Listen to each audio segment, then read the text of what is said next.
अरे भाई, तुम रोज अपना ठेला यहीं लगाते हो? हाँ साहब, हम सवेरे 7 से रात के 9 बजे तक यहीं ठेला लगाते हैं। तब तो तुमने कल सुबह जरूर एक आदमी को इस गली में घुसते हुए देखा हो। उसके हाथ में एक मैग था। आप CID। कल सवेरे साहब? हाँ, 8:30 से 8:45 के बीच में। नहीं साहब, हमने नहीं देखा। सर, बिल्डिंग के सारे वॉचमैन से पूछताछ की सर। उनका कहना है कि उन्होंने किसी बैग वाले आदमी को नहीं देखा है और ना ही ऐसा कोई आदमी बिल्डिंग में रहता है। कमाल है, आगे रास्ता बंद, किसी बिल्डिंग में गया भी नहीं, तो फिर वो इस गली में घुसा क्यों? सर कहीं ऐसा तो नहीं कि वो आदमी यहाँ पे सिर्फ बैग छुपाने के लिए आया था? बैग छुपाने? हाँ सर, जैसे ही वो बस से उतरा उसने सोचा होगा कि बैग को कहीं छुपा देता हूँ ताकि किसी को शक ना हो उसके ऊपर।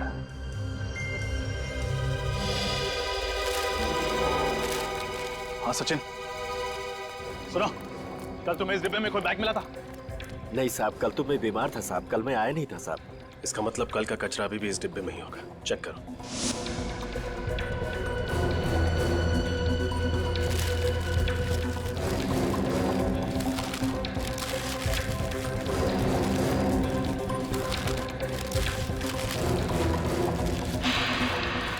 मिल गया सर। ये रहा बैग। समझ गया, अंदर कुछ भी हो सकता है।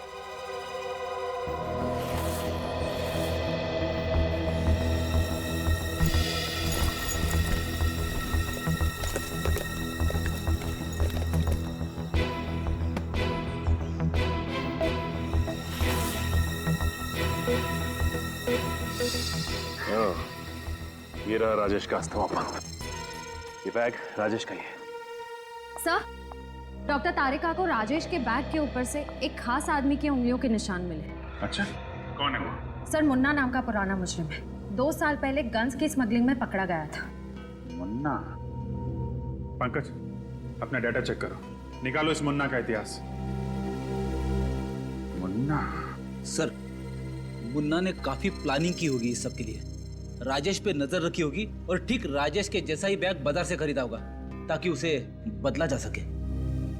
सर, ये देखिए। सर, स्मगलिंग के अलावा मुन्ना सुपारी लेके खून भी करता है, मगर इसका कोई एड्रेस नहीं है। सर, एक हरिया नाम का आदमी भी काम किया करता था इस मुन्ना के साथ। मैं जानता हूँ इसे, बाद में वो खबरी बन गया। वेरी गुड, फोन लगाओ इस हरिया को, पता ठिकाना मिलेगा इस मुन्ना का। यस सर, ये मुन्ना तो सुपारी किलर है, फिर ये आतंकवादियों के साथ कैसे मिल गया? पैसे को लालच दिया होगा, बन गया सुपारी किलर से आतंकवादी। सर, इस मुन्ना का पता चल गया सर। कहाँ है? पीपटवाड़ी में कहीं अपना अड्डा बना के रखा है इसने। पीपटवाड़ी? इस मुन्ना बेटा को लोरी सुनाने का टाइम आ गया है। मुन्ना एक आतंकवादी है, संभाल के, कुछ भी हो सकता है।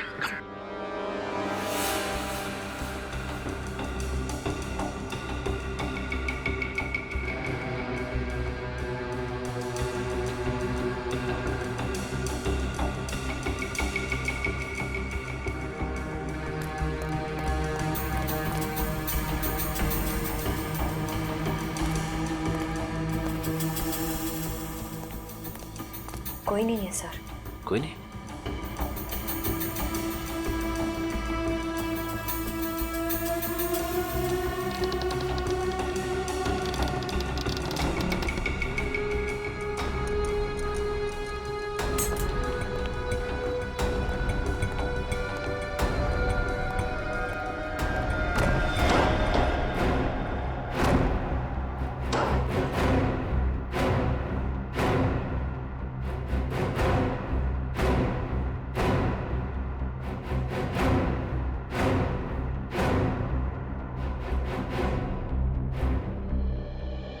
सर, ये मुन्ना तो 9-11 हो गया। अपराधी अक्सर अपराध करके अपना ठिकाना बदल लेते हैं। एक काम करो, अच्छी तरह से तलाशी लो, कुछ ना कुछ जरूर छोड़ के गया होगा ये मुन्ना। सर।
मिला क्या निखिल?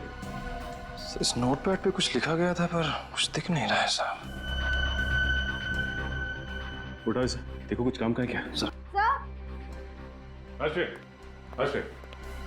सर बस का टिकट मिला है।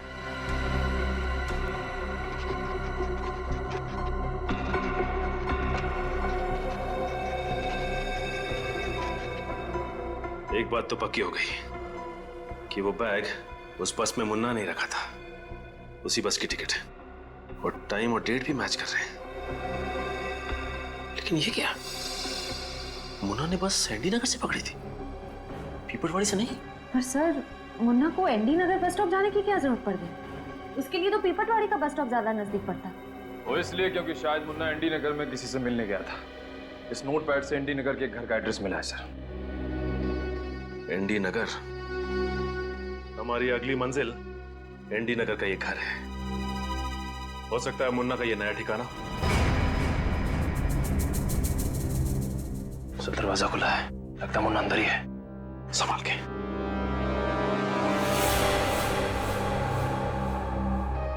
सर शराब की बू आ रही है।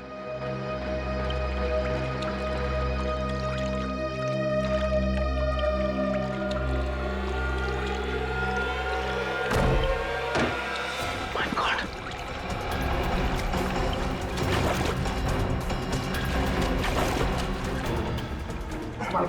लगता है ज्यादा शराब पी के बाथटब में बेहोश हो गया।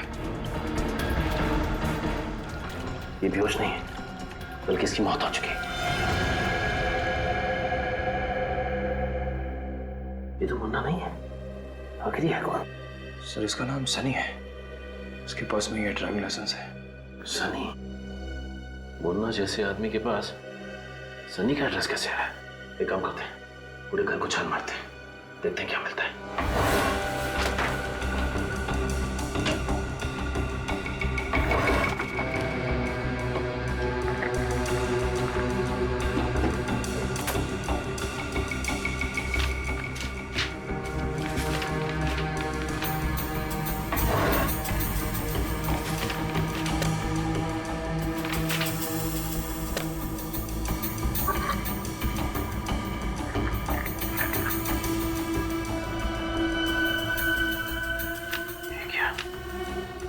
रणविजय, ये भी तो उस बस में था, इसकी भी तो मौत हो चुकी है। सर फोटो देख के तो लगता है कि ये सनी और रणविजय एक दूसरे को जानते थे और लगता है गहरे दोस्त भी थे।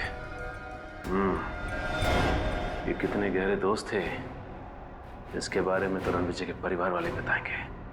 सनी और रणविजय बचपन के दोस्त थे। बचपन के दोस्त? हाँ, पांचों ने स्कूल और कॉलेज सब एक ही साथ किया था। पांचों ने? माँ जी आप किन पांचों की बात कर रही हैं? सन्नी और रणविजय के 3 दोस्त और भी थे उस बस में, अमित, उदय और राजेश। राजेश भी इन सबका दोस्त था? इसका मतलब ये कोई आतंकवादी हमला नहीं है, बल्कि कोई तो ऐसा जरूर है जिसने इन सबको ऊपर पहुंचा दिया। किसने मारा है उन बच्चों को? उन बच्चों की तो किसी से कोई दुश्मनी भी नहीं थी। किसी ना किसी से तो दुश्मनी जरूर थी माता जी, वरना खूनी ऐसे ही उनके पीछे नहीं पड़ता। इन पांचों के अतीत के बारे में पता करना होगा हमें। सर, सालुंखे सर की रिपोर्ट आ गई। सर इस रिपोर्ट में साफ साफ लिखा है कि सनी के बाथटब में डूबने की वजह शराब नहीं, ड्रग्स है, जो उन्हें सनी के खून में मिली थी। ड्रग्स? मतलब सनी शराब नहीं पीता था? नहीं। तो क्या सनी ड्रग्स लेता था? नहीं विनीत, रिपोर्ट में साफ साफ लिखा है सनी को ड्रग्स वाला इंजेक्शन उसे गर्दन के पीछे दिया गया। कोई भी आदमी ड्रग्स लेगा अपने हाथ में इंजेक्शन लगाएगा, बाजू में लगाएगा, गर्दन के पीछे? हुआ कुछ ऐसा होगा कि मुन्ना ने सनी का दरवाजा खटखटाया, सनी ने दरवाजा खोला और अंदर जाने के लिए पीछे मुड़ा तो मुन्ना ने वो ड्रग्स वाला इंजेक्शन उसके गर्दन के पीछे खोप दिया। सनी बेहोश होकर गिर गया, मुन्ना ने उसे उठाया और बाथटब में डुबो के मार दिया। आसपास शराब छिड़क दी ताकि लोगों को लगे कि ये एक एक्सीडेंटल डेथ है। जिस तरह उस खून को एक्सीडेंट की शक्ल दी गई, ठीक उसी तरह इस बस वाले हमले को आतंकवादी घटना बना दिया उन्होंने। हम सोचते रहे कि इसके पीछे आतंकवादी संगठन का हाथ है, जबकि ये खून है, खून। सनी की मौत हुई 6 से 7 बजे के बीच। मतलब 6 से 7 बजे के बीच सनी का खून करने के बाद मुन्ना एनडी नगर के बस स्टॉप पे पहुंचा और वहां उसने 7:45 बजे की बस पकड़ ली। फिर मौका देख के रास्ते में वो केमिकल वाला बैग राजेश के बैग के साथ बदल दिया। काम हो गया उसका। चौंका देने वाली बात पता चली है। क्या बात?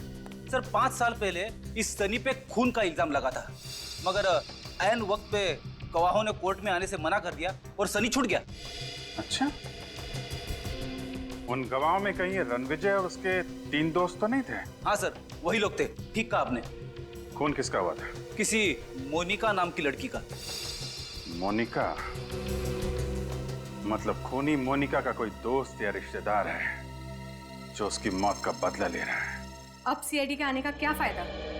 मेरे मोनिका को तो इंसाफ दिला नहीं पाए आप लोग। इसलिए आप आपके पति खून करके बदला ले रहे हैं। ये क्या कह रहे हैं आप? बिल्कुल ठीक कह रहे हैं। जरा बुलाइए उन्हें। कहाँ से बुलाऊं? मर चुके हैं वो। क्या? उनकी भी मौत हो चुकी? जी हाँ। एक बूढ़े बाप के कंधों में इतनी ताकत नहीं होती कि जवान बेटी की अर्थी के साथ कानून की नाइंसाफी का बोझ भी सह सके। जब कानून ने मेरी मोनिका के खूनी को आजाद छोड़ दिया तो वो ये बर्दाश्त नहीं कर पाए, आत्महत्या कर ली उन्होंने। बहुत बुरा हुआ आपके साथ। प्लीज संभालिए अपने आप को। देखिए माँ जी, आपके परिवार के साथ जो कुछ भी हुआ उस बात का बेहद अफसोस है हमें। पहले आपकी बेटी मोनिका और उसके बाद आपके पति। बात दरअसल ये है कि कोई तो है जो मोनिका के खूनी और उसके दोस्तों की जान ले रहा है। क्या? मोनिका का कातिल मारा गया? ये किसने किया? हम भी यही पता लगाने की कोशिश कर रहे हैं। जरूर कोई मोनिका के पास वाला ही होगा। नहीं, लेकिन जो भी ये कर रहा है ना, मेरी दुआएं हैं उसके साथ। कोई तो है जो मेरी बेटी के खून का बदला ले रहा है। वो सिर्फ आपकी बेटी के खूनी को ही नहीं, बल्कि साथ साथ कई मासूम लोगों को अपना शिकार बना चुका है। अब अगर ऐसे आदमी को आप दुआ देंगे, माँ जी, मुझे नहीं लगता कि ये अच्छी बात होगी। माँ जी, मोनिका का कोई भाई है? जी नहीं, वो हमारी इकलौती संतान थी। तो हो सकता है कि आपकी बेटी मोनिका किसी से प्यार करती हो? हाँ, वो और संजय एक दूसरे से बेहद प्यार करते थे। शादी भी होने वाली थी उनकी, पर वो तो बहुत नेक लड़का है, वो ऐसा नहीं कर सकता। वो कितना नेक है वो तो हम पता कर ही लेंगे। संजय, ये क्या बकवास कर रहे हो मुन्ना तुम? सारे पैसे मैं तुम्हें दे चुका हूं ना। संजय साहब, सारे नहीं, आधे पैसे। क्या मतलब? मतलब वो सारे पैसे 4 लोगों को मारने के लिए दिए गए थे। उनके साथ 18 लोग और मारे गए। उनका क्या? वो क्या मुफ्त में मारे गए? देखो मुन्ना, ये तो सरासर बेईमानी है। बेईमानी के धंधे में ईमान ढूंढ रहे हैं। मुझे पैसे चाहिए, पैसे। देखो मुन्ना, तुम्हें शुरुआत से पता था कि प्लान के हिसाब से बस में जितने भी लोग होंगे वो सबके सब मारे जाएंगे ताकि वो 4 दोस्त मारे जा सके। अब पुलिस को ये एक आतंकवादी हमला लगे। अब मेरे पास और पैसे नहीं है। तुम प्लीज यहां से जाओ। ठीक है, कोई बात नहीं, सारे सबूत हैं मेरे पास। पुलिस को तुम तक पहुंचने में ज्यादा टाइम नहीं लगेगा। तो तुम मुझे ब्लैकमेल कर रहे हो? देखो, ये सही नहीं है। क्या सही है और क्या गलत, ये तो पहले सोचना चाहिए था। ठीक कहा, मुझे पहले ही सोचना चाहिए था।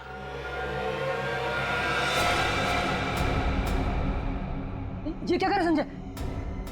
मुझे मत मारना। ना ना ना ना मुन्ना ना।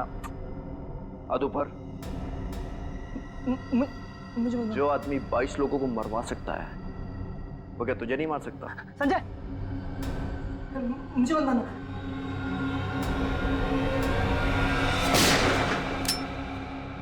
सीआईडी,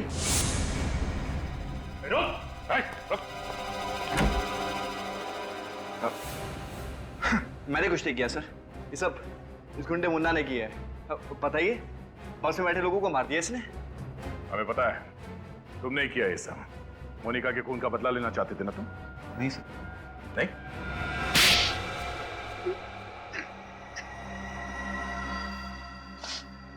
हाँ, मैंने किया है सब। क्या करता मैं? उन्होंने मुझसे मेरा प्यार, मेरी जिंदगी, मेरी मोनिका को मुझसे छीन लिया। शादी होने वाली थी हमारी। खून का बदला खून, ये कहाँ का इंसाफ है?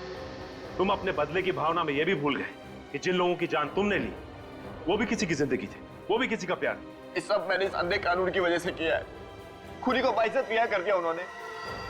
क्या करता मैं? इसलिए मैंने उनको सजा दी। सजा तुमने दी, वही गलत किया। कानून के ऊपर भरोसा करते, सच को सामने लाने की कोशिश करते तो शायद मोनिका के खूनी को सजा हो जाती। लेकिन अब तुम दोनों को सजा होगी, वो भी फांसी।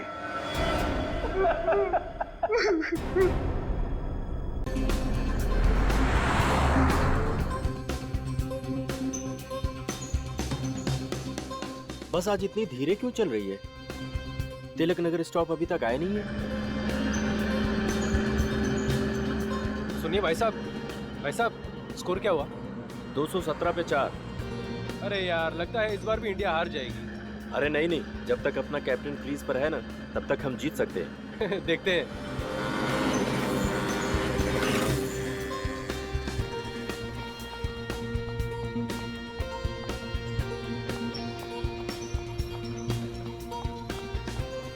हाय।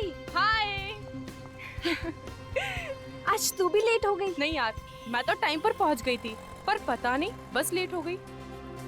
थैंक गॉड कि बस अभी तक नहीं आई। पता नहीं आज बस को क्या हो गया, हमेशा तो टाइम पर आ जाती है ना। देखो ना, अब शहर का ट्रैफिक भी इतना दिन ब दिन बढ़ते जा रहा है कि कोई क्या कर सकता है। इसीलिए कहती हूँ बेबी, एक कार खरीद ले। ये रोज रोज का ना बस का झंझट ही खत्म हो जाएगा। ना बाबा ना, अपने घर की EMI चुकाते चुकाते मेरी आधी सैलरी खत्म हो जाती। कार खरीद ली तो मेरी कमर ही टूट जाएगी। तो अपने बॉस को क्यों नहीं बोलती सैलरी बढ़ाने के लिए?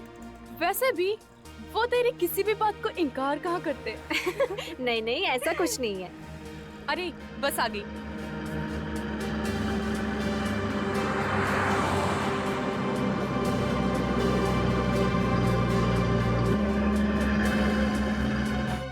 अरे बस वहाँ क्यों रुक गई?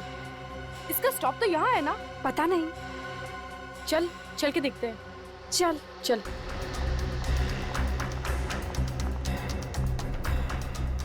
दरवाजा खोलो। अरे भैया, दरवाजा खोलो। कोई खोल ही नहीं रहा।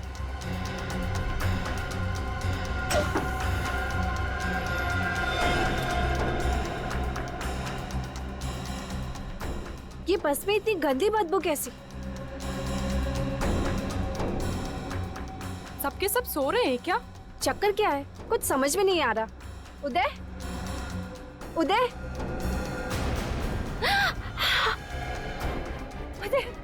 मधु,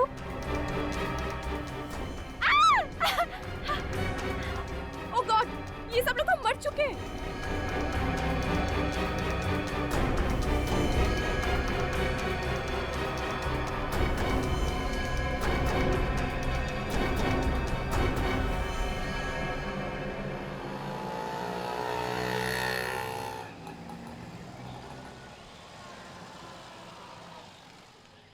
इन मुजरिमों के हौसले दिन ब दिन बढ़ते ही जा रहे हैं सालू के साहब।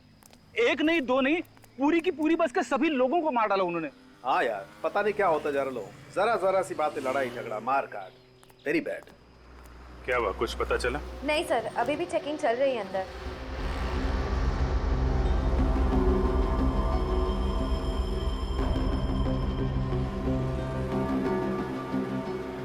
सर, 2 लड़कियां बची लेकिन बेहोश हैं।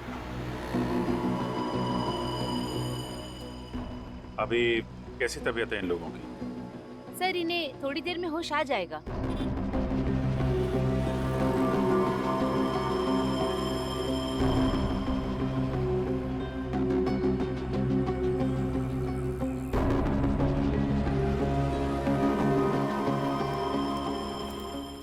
क्या पता चला? अंदर रेडिएशन है क्या? नहीं, किसी तरह के रेडिएशन नहीं है। मैंने अच्छी तरह से चेक किया। इसका मतलब हम लोग अंदर जा सकते हैं? जी जा सकते हैं आप। Thank you.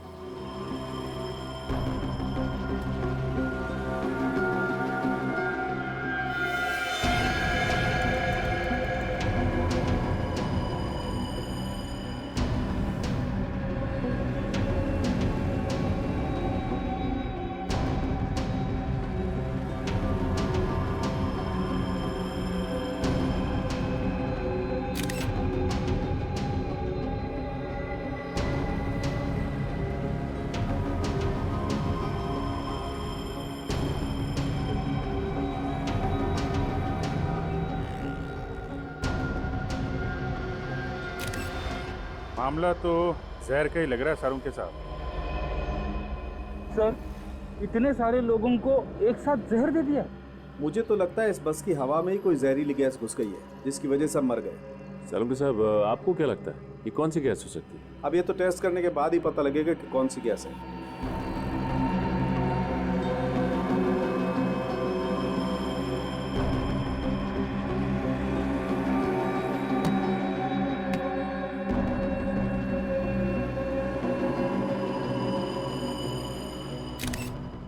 सारुण साहब। हाँ अभिजीत, जरा ये देखिए, ये ग्रीन कलर का ये सब्सटेंस है, यही तो जहरीला केमिकल नहीं हो सकता है अभिजीत। ऑफिसर्स, दोनों लड़कियों में से एक लड़की को होश आ चुका है। फ्रेडी, सचिन, तुम लोग पूरी बस को अच्छी तरीके से चेक करो। देखो वो जहरीला केमिकल कहाँ से आया, चेक करो। श्रेया, सर। बात कर सकते हैं उनसे? जी, उनसे बात हो सकती है। अभी कैसी तबीयत है आपकी? मैं ठीक हूँ सर, मगर ये सब हुआ कैसे? ये तो आप ही बताइए। अच्छा, ये जब बस रुकी तो आप में से किसी को उतरते या किसी आदमी को बस में चढ़ते हुए देखा क्या? नहीं सर, ना तो कोई उतरा ना ही कोई चढ़ा। जब मैंने बस का दरवाजा खोला तो देखा कि वहाँ पर बहुत सारी लाशें पड़ी हुई थी। पूरा का पूरा शमशान बना हुआ था सर। और सर उसके बाद हम लोग बेहोश हो गए थे। ठीक है, थैंक यू वेरी मच। आप इनको हॉस्पिटल ले जाइए। जी।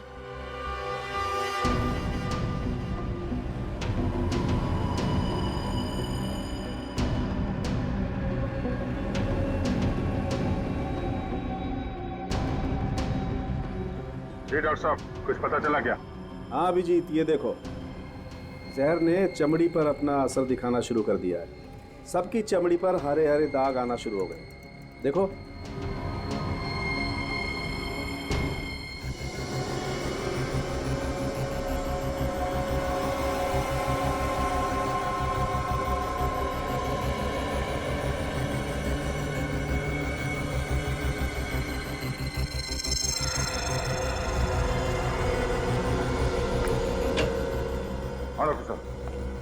पता चला इतने सारे लोग कैसे मरे? हाँ दे, मैंने टेस्ट कर लिया। ये जो जगह जगह से चमड़ी हरी हो गई है ना, ये लैकोस सैंडाइल नाम की जहरीली गैस की वजह से हुई है। उस गैस की वजह से मौत हुई है इन लोगों की। लेस्कॉट सैंडाइल? ये किस तरह की गैस है? बहुत ही खतरनाक और कम पाए जाने वाली गैस है। एक ऐसा बायोकेमिकल एजेंट जो आसानी से किसी के हाथ नहीं लग सकता। आसानी से नहीं मिलता। इसका मतलब है शहर में ऐसे बहुत कम लेबोरेटरीज हैं जहाँ पे इस तरह के केमिकल्स मिलते होंगे। सिर्फ 4-5 लेबोरेटरीज ऐसी होंगी, उनकी लिस्ट में तुम्हें दे दूंगा। थैंक यू डॉक्टर साहब। एक बात और, वैसे तो ये गैस हवा से भारी होती है, इसलिए बहुत धीरे धीरे फैलती है। लेकिन अगर इसे किसी तेज हवा के जरिए फैलाया जाए, जैसे कि पंखा या एसी, तो ये बहुत कम समय में बहुत ज्यादा खतरनाक हो सकती है। पंखा या एसी? बस भी तो एसी बस थी। Exactly that. और आतंकवादी ये बात जानते थे, इसीलिए उन्होंने एसी बस चुनी, जिससे इन बेचारों को बचने का मौका ही नहीं मिला। और एक बात, अगर ये गैस किसी भी तरह इंसान के शरीर में चली जाए तो 7 से 10 मिनट के अंदर उसकी मौत तो निश्चित है। सर, जिसने भी ये किया है बहुत ही बड़ी प्लानिंग, बहुत ही बड़े मकसद के साथ किया है। एक बार ये पता चल जाए कि ये केमिकल आया कहां से, किस लेबोरेटरी से, तो मकसद भी पता चल जाएगा।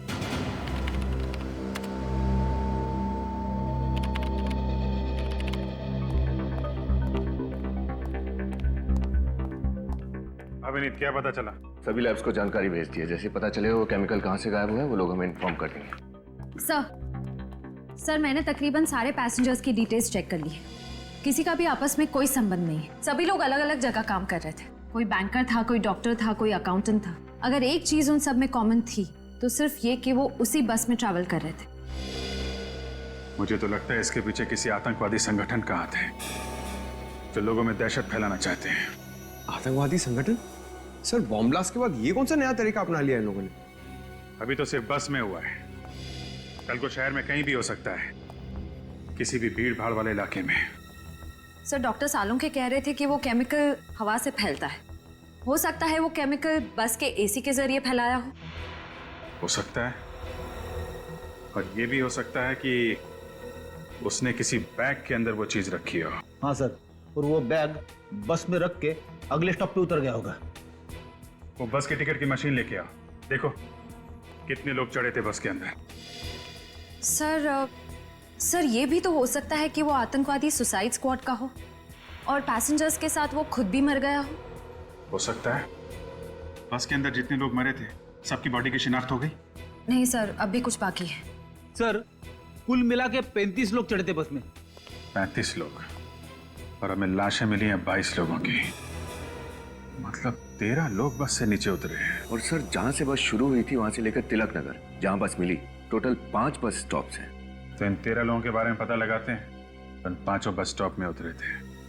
बस को अच्छे तरीके से चेक करना होगा, और बस के अंदर जो बैग मिले थे उनको भी छान मारते हैं।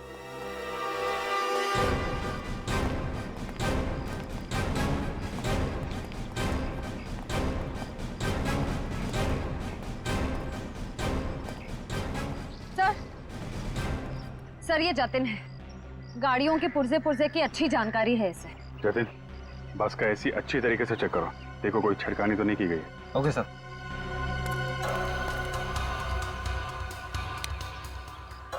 एसी का वेंटिलेशन चेक करो, देखो कहीं हरा रंग दिखता है क्या।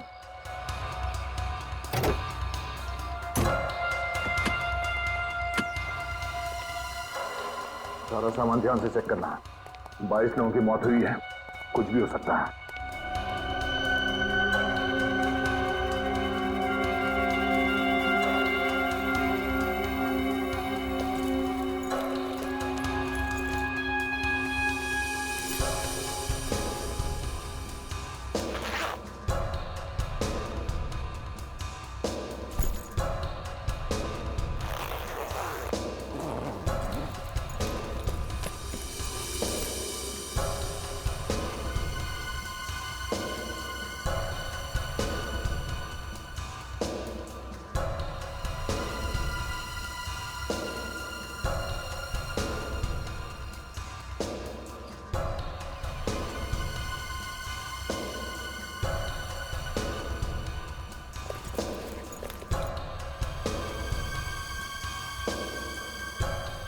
एक मिनट,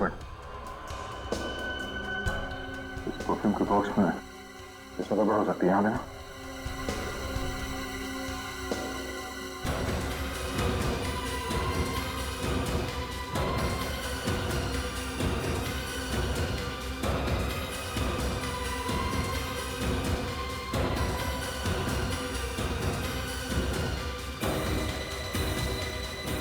नहीं,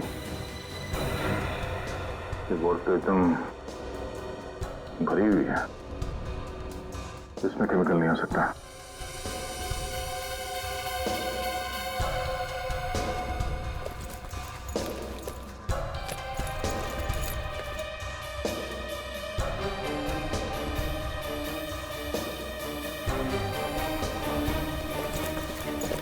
सर, इन बैग्स में तो कुछ नहीं है। सर, इधर भी कुछ भी नहीं मिला। नहीं सर, कुछ भी नहीं है। कमाल है, सारा सामान चेक कर लिया पर केमिकल का कहीं कोई नामो निशान नहीं। शायद उस बस में कुछ मिला। सर एसी में तो कुछ नहीं मिला। कमाल है, बस में अगर नहीं है तो वो जहरीली गैस आई तो आई कहां से? वो एयर फिल्टर चेक किया? यस सर, कुछ नहीं मिला उसमें भी। एसी के जरिए अगर वो जहरीली गैस नहीं आई है बस के अंदर, तो तो फिर गैस आई कहां से?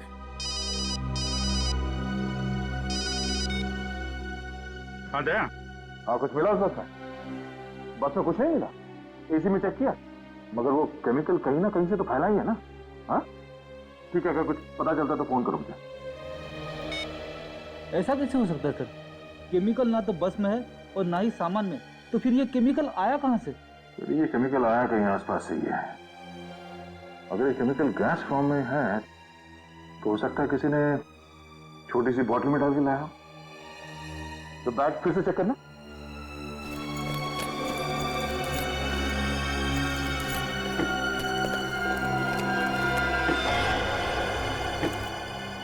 सर, इस बैग के अंदर कुछ है। ये पूछो।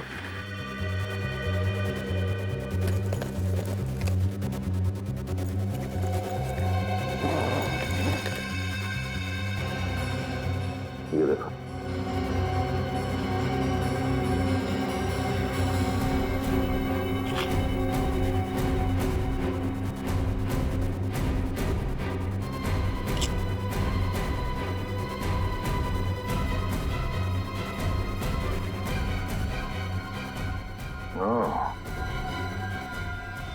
तो ये है वो बॉटल जिसमें केमिकल रखा गया था।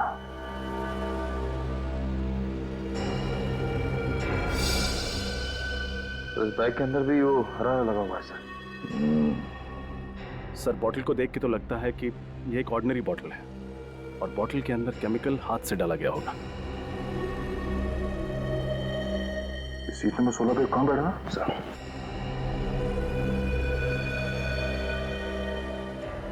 सर सीट नंबर 16 पे वो राजेश है सर। राजेश? तो राजेश आतंकवादी है? नहीं नहीं, ऐसा नहीं हो सकता। मेरा बेटा आतंकवादी नहीं हो सकता। देखिए, हम ये नहीं कह रहे हैं कि आपका बेटा आतंकवादी है। हम तो सिर्फ ये कह रहे हैं कि आपके बेटे राजेश के बैग में से हमें वो जहरीली केमिकल वाली बोतल मिली। नहीं, जरूर किसी ने ये बोतल मेरे राजेश के बैग में रख दिया होगा। मेरा बेटा तो बहुत सीधा साधा था सर। मेरा बेटा तो सॉफ्टवेयर इंजीनियर था सर।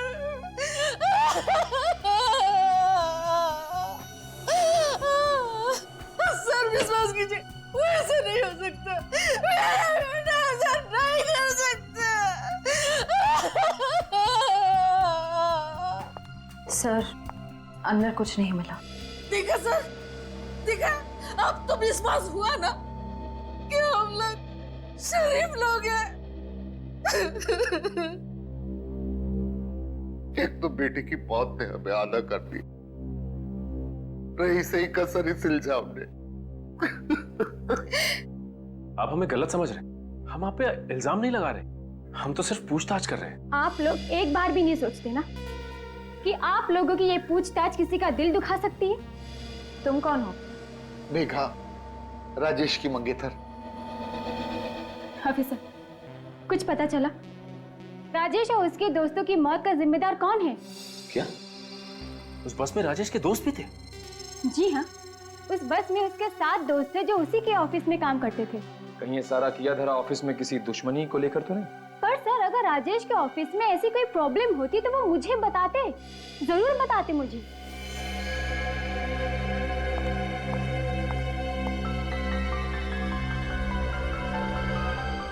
ये अस्थमा का पंप किसका है?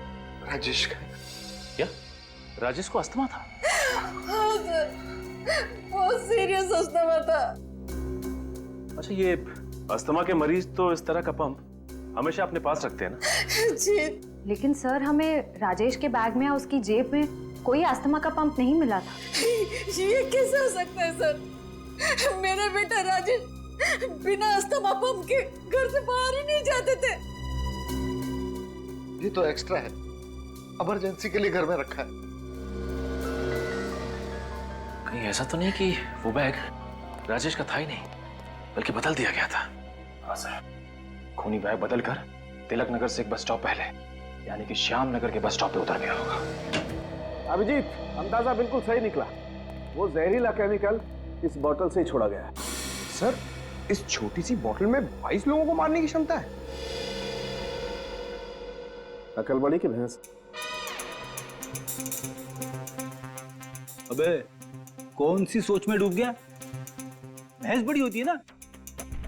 देख, अकल तो छोटे से सिर में भी रह सकती है, मगर भैंस को रखने के लिए इतने बड़े तबेले की जरूरत पड़ती है। सर सही बात है। छुट्टी हो गई, पहले एक था अब 2 हो गए। सर ये काम कैसे करता है? देखो, ये बटन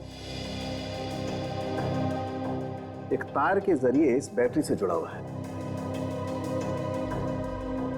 जैसे ये बटन दबाया, ये तार गर्म होने लगा। इतना गर्म हो गया कि बाद में ये डिस्कनेक्ट हो गया, टूट गया। और जब ये जलने लगा तो धीरे धीरे इसके अंदर की गैस बाहर निकली और उसने तबाही मचा दी। ये बटन दबने और गैस निकलने के बीच कितना टाइम लगता है डॉक्टर साहब? 60 से 90 सेकेंड। मतलब राजेश के पास 90 सेकंड थे बटन दबा के भागने के लिए।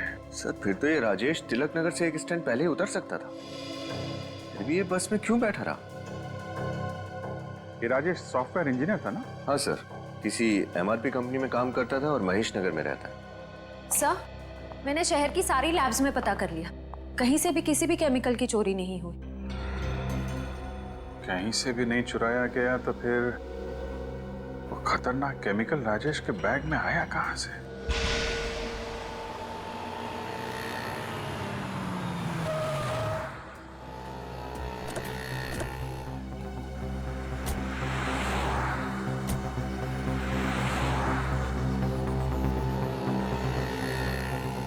यहाँ आसपास तो कुछ दिख नहीं रहा, ना कोई पान वाला ना कोई चाय वाला। पूछे तो किससे पूछे? सर वो सामने सड़क के उस पर वो पेपर वाला दिख रहा है, उससे चल के पूछे। चलो।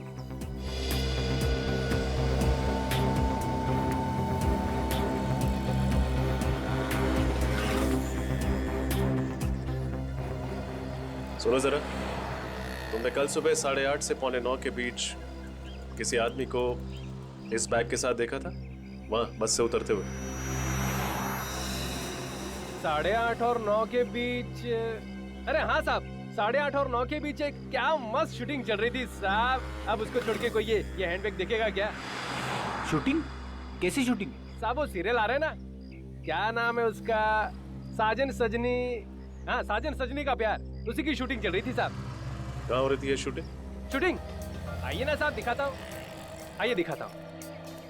शूटिंग इधर चल रही थी साहब, इधर हीरो खड़ा था, इधर हीरोइन खड़ी थी। क्या मस्त डायलॉग बोल रही थी साहब, देख के तो मजा आ गया माँ कसम। हीरोइन यहाँ पे और हीरो यहाँ पे खड़ा था, और ये बस स्टॉप एग्जैक्टली इसके पीछे। अच्छा ये बताओ कि कैमरा कहाँ लगा हुआ है? क्या साहब, जब हीरो इधर खड़ा है, हीरोइन इधर खड़ी है, तो कैमरा तो इधर ही होगा ना साहब। कैमरा वहां पे, हीरो हीरोइन यहाँ, और ठीक पीछे बस स्टॉप। शायद बस से उतरने वाले यात्री उस कैमरे में देखे हो। हाँ, ये हो सकता है। ये शूटिंग कितनी देर तक चली थी? अरे साहब बात ये ना साहब, जो डायरेक्टर था बहुत खड़ूस था, हर बात पे काट काट काट, एक ही डायलॉग पूरे 2-2.5 घंटे। ठीक है, क्या नाम पता है सीरियल का? साहब लगता है आपको भी शूटिंग देखनी है। हाँ? अरे साहब इधर बगल वाली गली ना, उधर शूटिंग चल रही है, जाकर देख लो ना साहब। चलो। राहुल, राहुल मैं तुमसे प्यार करती हूँ राहुल। तो छोड़ दो इस दुनिया को, कुर्बान कर दो इस जान को और आ जाओ मेरी बाहों। आई। कट कट कट, ये क्या कर रहे हो तुम दोनों? 18वां रीटेक था, अगर इसी शॉट में पूरा दिन निकल गया तो प्रोड्यूसर तो मेरा बैंड बजा देगा। सॉरी सर, लेकिन सुचिता का वजन इतना ज्यादा है कि मेरा बैलेंस बिगड़ जाता है। मेरे वजन को दोष मत दो, अगर जिम में तुमने ज्यादा मेहनत की होती ना तो आज ये नौबत नहीं आती। डायरेक्टर साहब, हमें आपसे कुछ बात करनी है। लो, अब इनको भी मुझसे बात करनी है, बताइए क्या बात करनी है? हम लोग CID से। आप लोग CID से हैं? लेकिन सर मेरे पास यहाँ शूट करने की परमिशन है। ये देखिए सर, ये लेटर है। इसकी जरूरत नहीं है, हमारे यहाँ आने की वजह कुछ और ही है। वो क्या सर? आप लोग कल सुबह श्याम नगर बस स्टॉप पर शूटिंग कर रहे थे। जी हाँ, उसके सामने वाली सड़क पर। तब तो आपको पता चल ही गया होगा कि कल वहां से गुजरने वाली एक बस में 22 लोगों की मौत हो गई। जी मैंने अखबार में पढ़ा था, काफी बुरा हुआ। हम आपकी शूटिंग की फुटेज देखना चाहते हैं। शायद आपकी शूटिंग की फुटेज में वो बस भी दिखी है। जी हाँ, जरूर।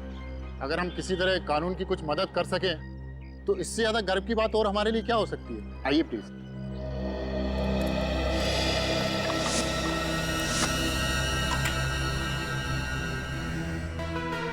हमारे पास दो ही रास्ते हैं। क्या? या तो हम घर से भाग चलते हैं या फिर आत्महत्या। आत्महत्या? क्या कर सकते हैं? तुम पागल हो गए हो?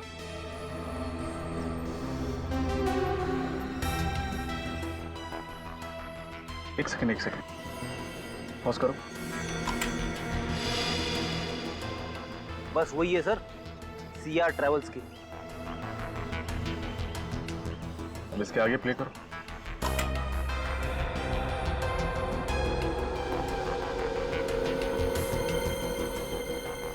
पॉज करो। अरे इसके हाथ में भी बिल्कुल वैसा ही बैग है जैसा राजेश का था।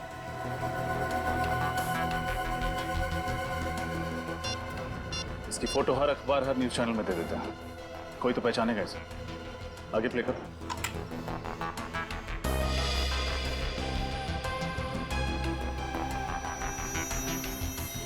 ये आदमी सड़क से गली के अंदर गया हमें। चलो गली में चलकर देखते हैं।